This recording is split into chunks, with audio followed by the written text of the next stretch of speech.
How's it going YouTube? It's Sean here, and I'm here today to give you guys a review of the Aimé Dore New Balance 550 in the brown, the olive, and the purple colorways.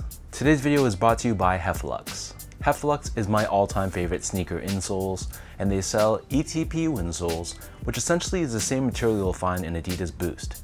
So if you're looking to add some additional comfort inside your shoes, be sure to check out their website, which I've linked down below in the description box. You'll see they sell a variety of different insoles, so depending on the type of insole density and the cushioning setup you're looking for, you're going to find there's a suitable insole for anyone. So I've been a paying customer of Heflux for years now, and to me, I personally find them to be extremely comfortable. So if you guys want to check them out and try a pair for yourself, be sure to use the code SEANGO at checkout and get 15% off your entire purchase. So these three are the latest New Balance 550 colorways to release in collaboration with Aimé Dore. All three released via a raffle in late June, and they retailed for a price of $130 US each, or $190 here in Canada. And somehow, some way, maybe the New Balance gods were blessing me, but I managed to hit on all three pairs of this release. So this one is officially nicknamed the brown colorway, and the style code is BB550AB1. And then we have this one here, which is officially called the olive colorway, and the style code for this one is BB550AD1. And then last but not least, this one right here is called the purple colorway, and the style code is BB550AR1. So before we go into the details of this shoe, here's a quick look at the box. As you can see, this comes in this retro-inspired New Balance box, and we have both New Balance and ALD co-branding. And if there's anything I didn't like about this release, it really is this box. I know they're going for that whole retro feel and look, but this is a very thin cut of cardboard, and even the lids on a couple of mine that came directly from ALD, they were already kind of crushed. So I wish New Balance would have given us that thicker box that came with the 650s instead, but it is what it is. As for the shoe itself, so as you guys probably know, the New Balance 550 is immensely popular these days. Whether you're a sneakerhead, just someone casually into sneakers, and even the general public, a lot of people are just fiending for a pair of the New Balance 550. So how do these stack up compared to previous ALD releases? Well, let's dive into the details and I'll give you guys a closer look. So all three pairs are constructed out of this white-based leather, and on the toe box you can see we have these 3 rows of perforations done in this diagonal style. Overlaid on top we have this asymmetrical overlay of white leather, and moving downwards closer to the laces, we have this small hit of mesh, which matches the respective accent color of the shoes. Moving downwards, we have 550 branding pressed on, and the leather here on the bottom of the side panel, this is perforated. And we have this underlay of accent color, which again matches the accent color of the respective shoes. On the mid panel of both sides of the sneaker, of course we have the New Balance N logo, and just like all your past ALD New Balance 550s, this is done in this cracked leather finish.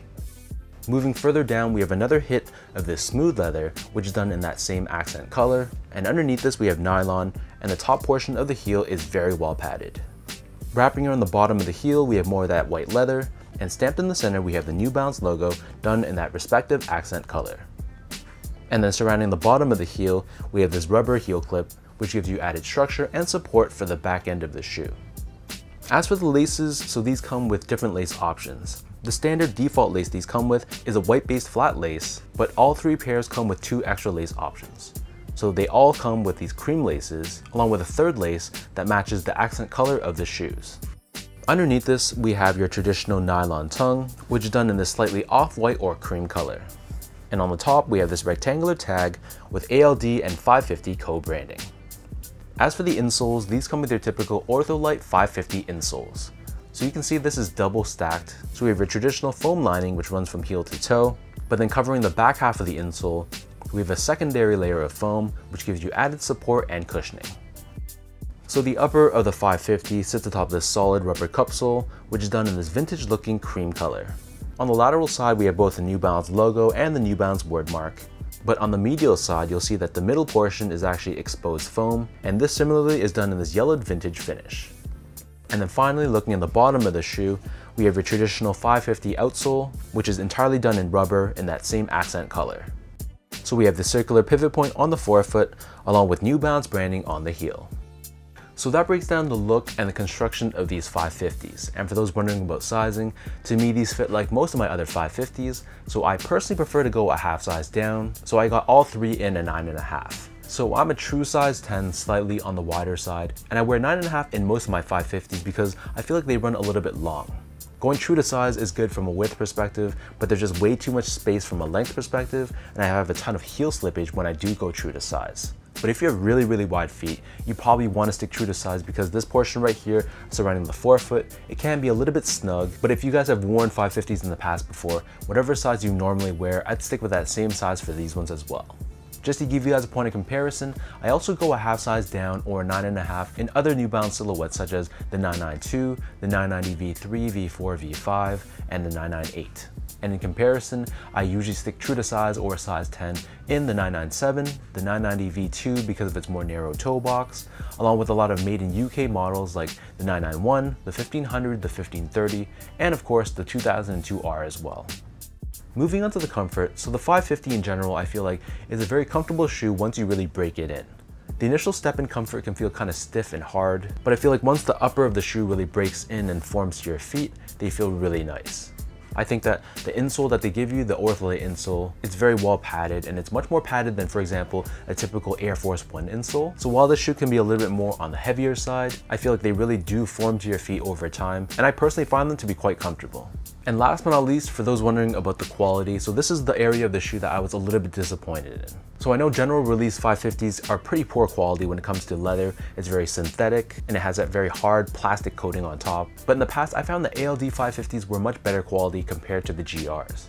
You can really feel those natural leather grains when you run your fingers across it. And in general, it just has more of a softer feel to it compared to the general releases. But I felt like the quality on these 550s were a step down compared to the past ALD 550s. Just by running my hands across this leather, it has more of that plastic synthetic feel to it, and I felt like the leather was nowhere near as soft as the past releases. So hypothetically speaking, on a 10-point scale, if I said that the GRs were somewhere around a 2 or a 3 in terms of quality, and the past ALDs were somewhere around a 7 or an 8, this one would probably be around a 4 or a 5. But aside from the poor leather quality, I thought that the overall build was okay. There weren't any major flaws that I could see on my pairs. So at least from that standpoint, it was decent. So with all that out of the way now, let's toss on all three OnFeet and I'll show you guys how these look.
I got to admit, when I first saw the initial ALD product images of these three pairs, they really look similar on those promo images. But in real life, they actually do look quite different.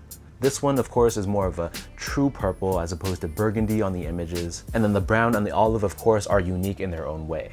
However, personally speaking, I feel like there is a little bit of ALD 550 fatigue.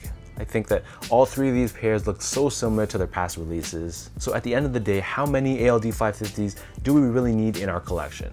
If I didn't hit on all three, I honestly think that just getting one of the three would have been enough. And the fact that the quality of the materials weren't that great on these pairs would have made my decision that much easier. But having all three in my hand, if I had to rank them from my most favorite to least, I gotta go with the brown pair as my number 1, and then probably the olive as number 2, and then this purple one coming in at a relatively distant 3rd place.